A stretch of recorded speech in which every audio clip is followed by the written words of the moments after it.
So today we're gonna we have Robbie Van Schoick here talking about Friedreich's ataxia from a biopsychosocial perspective and talking about coping and stress and some kind of well, we'll be thinking about kind of some personality traits that Robbie has.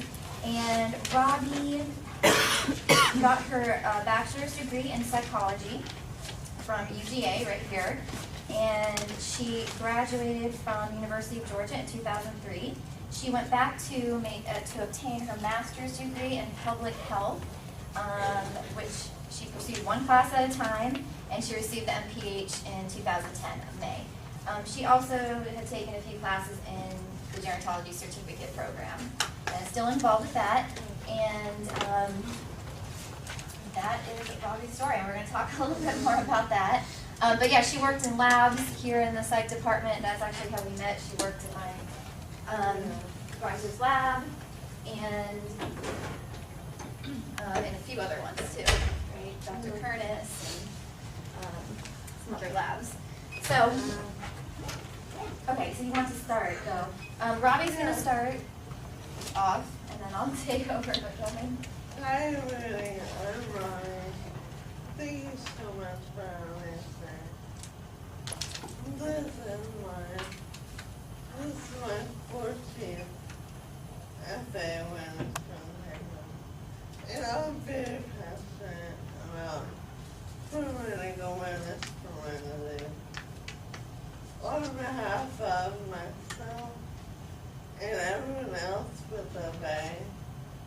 I'm just trying to make a difference. Yeah, and she considers herself, her job title is independent promoter of FA, of Friedreich's ataxia. I always say Friedrich's, but it's actually Friedreich's. Okay, so a little overview of the presentation. She's going to be talking about, she's put together this presentation, and I'll just be, since she's soft-spoken, it might be hard to hear in the back, and I'll just be relaying what she has on the PowerPoint. Okay, so she'll talk about the biological, psychological, sociocultural dimensions of Friedreich's ataxia, her personal story, and some research that's being done. Okay, so all of this will be posted. Everything you see on here will be posted online, just so you know. You have to write everything down. Okay, but this is the biopsychosocial model of health and illness. We've talked about this in the past. You should be familiar. But this is a good quote that she found from the founder of the biopsychosocial perspective. Okay. And he talks about the fact that we shouldn't really rely completely on biomedicine. Okay, and so that's kind of where the psychological, sociocultural came in, and he started to account for those kind of things. Okay, and that's where the title of our book is Biopsychosocial Perspectives too. So it's a very good quote. And then I'm glad you included this, Robbie, because we talked about a lot of these things. Robbie will be talking about, these are all the things that impact health and illness physically. And we have stress that Robbie will be talking about, coping, personality. You can think about how some of the ways she copes, how does that, what do you think about her personality and how that impacts her ability to cope with things.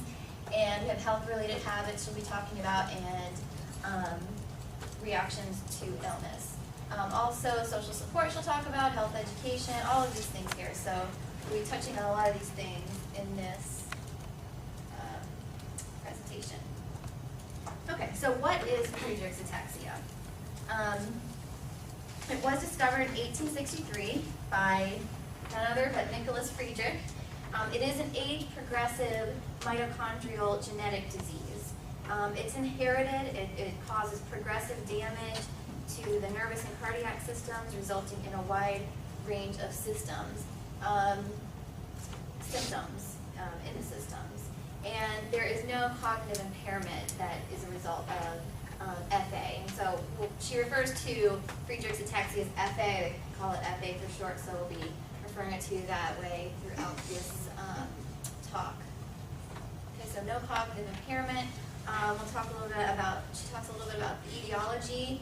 So causes of FA at the genetic level has to do with this dysfunction in the mitochondria. Okay, so you might know the mitochondria, the powerhouse of the cell. The damage begins with this mutation in the gene FXN, which produces frataxin. Okay, and what does frataxin do? Well, there's this one region of the FXN gene that contains a segment of DNA, which is the GAA trinucleotide repeat, and individuals with FA have an expansion of this, meaning that they have more. Okay, so in a healthy individual, a body contains 5 to 33 copies of the GAA, and you can see that the person with FA has anywhere from 66 to 1,000 copies. And Robbie will talk about what the results of this are physically, how they come out in symptoms. Okay. So the typical age of onset, about 75% of individuals experience gait ataxia, which could be like, we'll talk about that too, but kind of difficulty walking perhaps.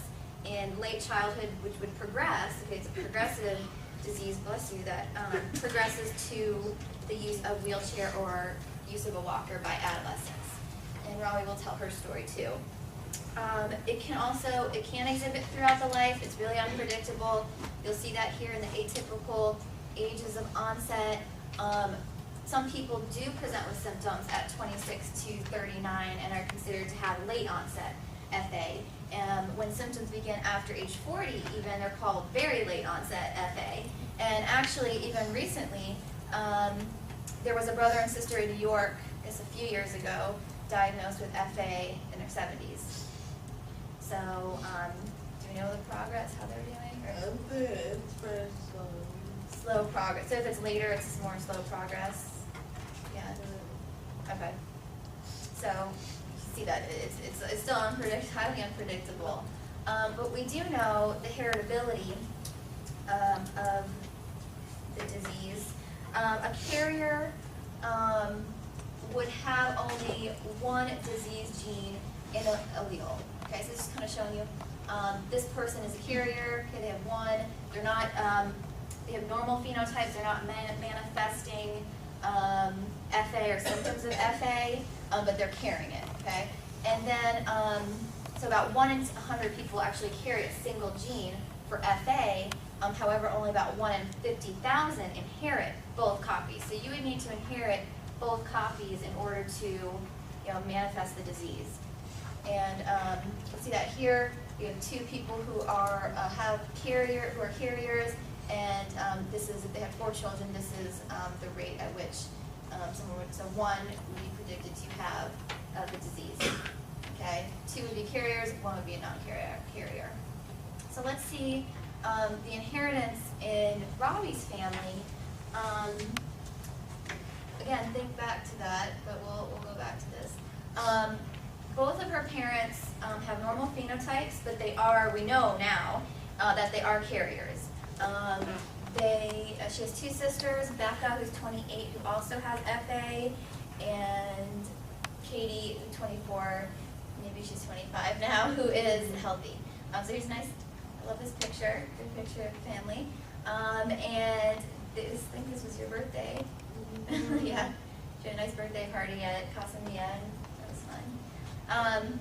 So there is a 1 in 4 chance, right, that her parents would have an affected child. So if they're both carriers, you see here, 1 in 4 chance that they'd have an affected child. That's what we would expect, right? But there's a 1 in 16 chance that they would have 2 affected children. And they did.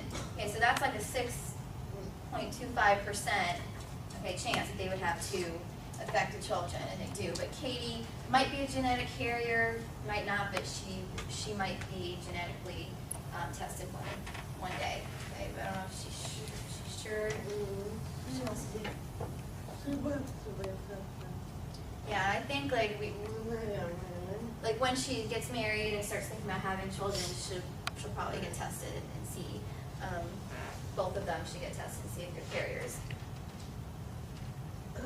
Okay, so what are the symptoms? There's a lot of variation in symptoms. See these percentages, but some people have hearing loss, carbohydrate intolerance, diabetes, heart problems that can be life-threatening, often are sometimes the cause of death for people with FA. And some severity, speed of progression differ from one person to another. Okay, some common symptoms listed here: spasticity, scoliosis, hearing vision problems, diminished sensation in lower extremities, cardiomyopathy, has to do with the heart muscle, having to just, work harder, doesn't work as well, speech and swallowing problems, fatigue. Okay, so these are some common symptoms. And usually Robbie gets a lot of questions on life expectancy with FA, and a lot, like I said, like she kind of said, many individuals with FA can die early in adulthood from problems with heart disease, which is the most common form of death, cause of death. So some people with less severe symptoms and have a later diagnosis live much longer, into 60s or 70s, and we'll talk about research that's being done to help change these things. Okay. So on to the psychological dimension. Okay, so we did the bio, now we're at the psych of the biopsychosocial perspective. And disease and illness are not one and the same. And this is a very good point that Robbie makes, that having a disease does not necessarily mean that she has an illness. Okay, so it's like about how you feel. It's about, do you feel sick? If you don't feel sick, then you're not ill. Okay, but just because you have a disease doesn't mean that you are ill. Okay, so that's her outlook on it, and we'll see how that impacts how she copes with these things for better health. She does enjoy the little things in life. Loves coffee. She has coffee in her hand right now. You're not going to see Robbie usually without a latte in her hand. And like Robbie and I are good friends. We often get together, have coffee, eat. Loves to eat too, like I do. So it works. Enjoys working one day at a time. So just like working on this presentation, working at a slow pace, steady pace. Not going to get done with it in 20 minutes. But keeps working at it, right? What would you say? No, but alone. Yeah, not to get done, but that. So that's keeping that positive attitude and focusing on the present and what she can do now. Okay, rather than thinking about the future necessarily so much. Some other things: finding a balance. She works hard and plays hard. Spends time emailing, reading, working. And she says if she hasn't done both, my day is not complete. Like I said, a movie, shopping, eating out, reading for pleasure, and then also the mind-body connection. That's like a real powerful connection between our mind and body, and she takes that approach to health and well-being.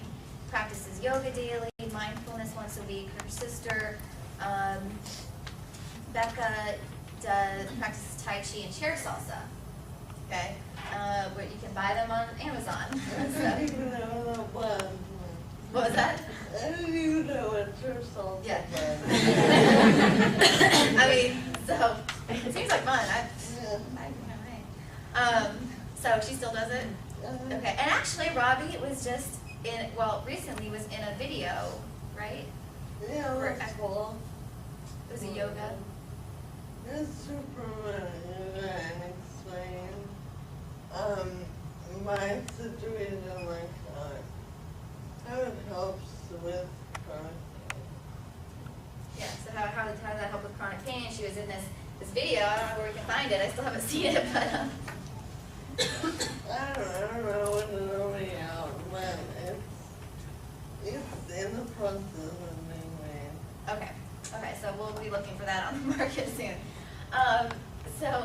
Also, okay, yes.